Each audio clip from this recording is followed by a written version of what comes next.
But God calls for radicalism. God calls for passion in what you do. 100%. You have a job to do, do it well. Don't just do it.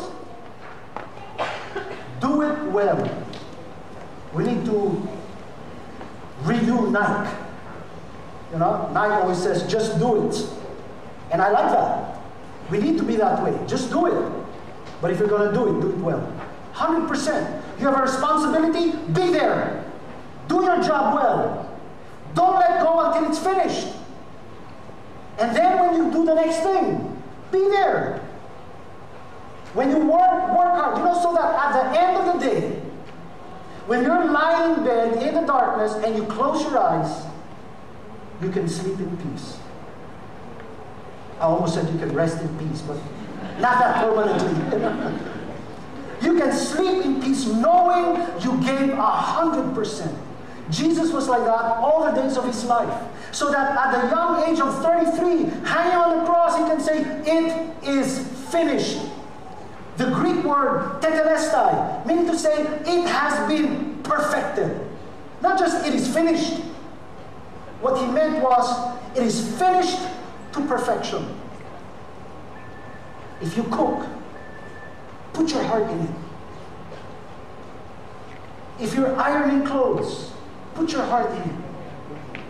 Do it as a ministry. Our problem is we see it as mundane work. Our heart's not in it. So we don't know how to worship in the little things. When you iron your clothes, for those of you that iron clothes, put your heart there. When you're cooking, put your heart there. Pour love into that pot. When you're talking, put your heart there. When you're making laba, put your heart there. Whatever you do it well. You're with the worship team. You're an usher. Whatever it is. Care group leader. Put your heart there. 100%. Don't try and balance.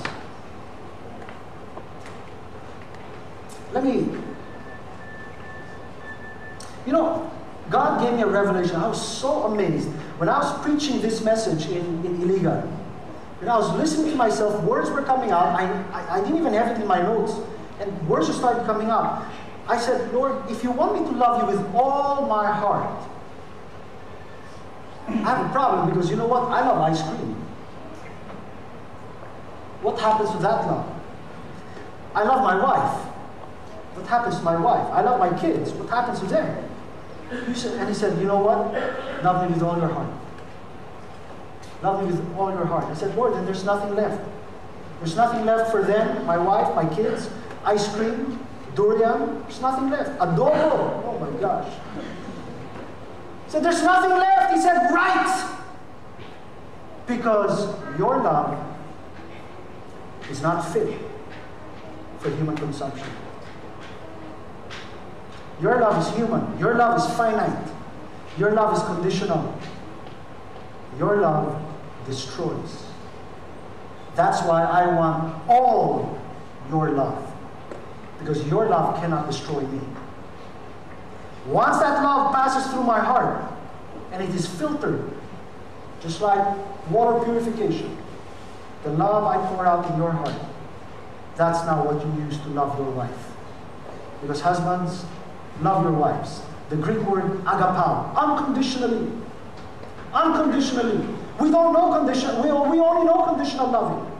We don't know how to love unconditionally. That is specifically God's love. We cannot manufacture agape love. We cannot. It is not in our constitution, our human constitution, to be able to fabricate or to be able to photocopy agape love. We cannot. It is impossible. We must surrender all our love to God. Make it pass through His hands. Make it pass through His heart. And when He pours out His love, Romans 5 says, He sheds abroad His love into our hearts. Now with that love, love your wife. Love your husband. Love your children. Love your parents. Love your neighbor.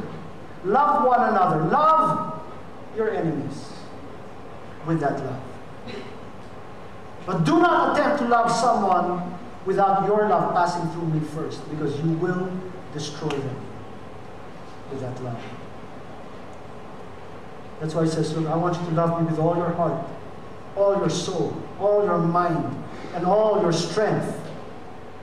Then I give you my mind. The Bible says, put on the mind of Christ. I will give you my strength. The Bible says, the joy of the Lord is our strength. That's what we need. If we learn that, if we learn to be consumed by loving God, you will have a balanced life. Because when you're at work, 100%. Why? Because you love God. Your work is the signature of your life. Your work reveals your character. You give lousy work. You give excellent work. It reveals your character. It reveals your commitment. Your love and commitment to your family is also the signature of your life. As a matter of fact, it is so important that you care for your family, that if you do not care for your family, you cannot be a leader in the church. That's how important it is to God. So it's not a matter of just work and you forget your family, or just church, and here's all ministry, ministry, ministry. You're neglecting your work, you're neglecting your family, and you think you're pleasing to God. How can you be pleasing to God when you're forgetting your husband, when you're forgetting your wife, when you're neglecting your children? In your service to God. That's not right. Unless you sleep in the church.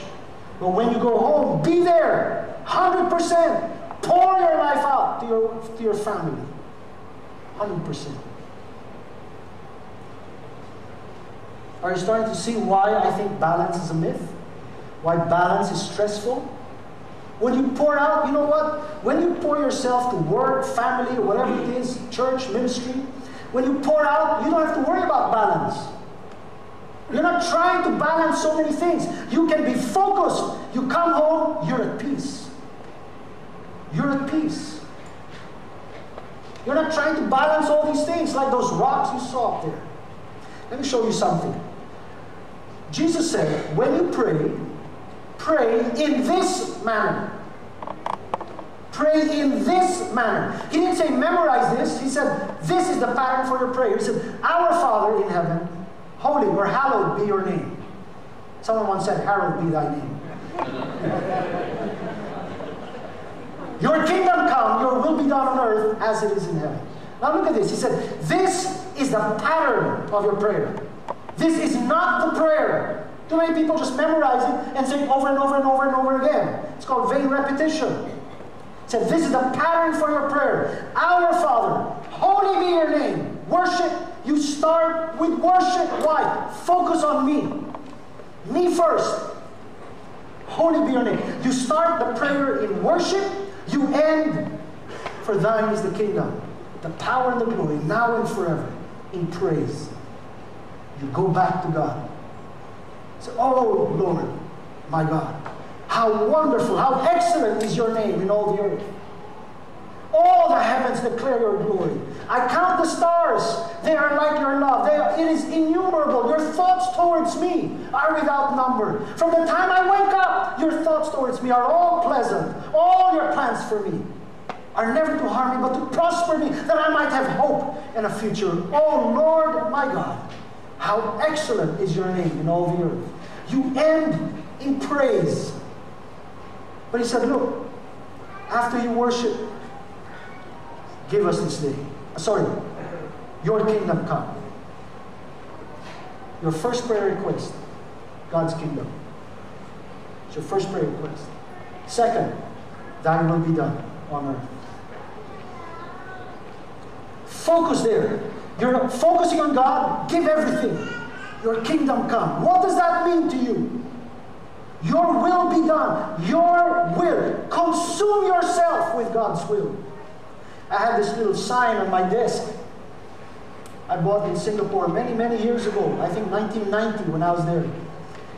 And I left it on my desk and I can't find it anymore. It's lost. But it's firmly etched in my heart. And this is what it says. God's will. Nothing more, Nothing less, nothing else.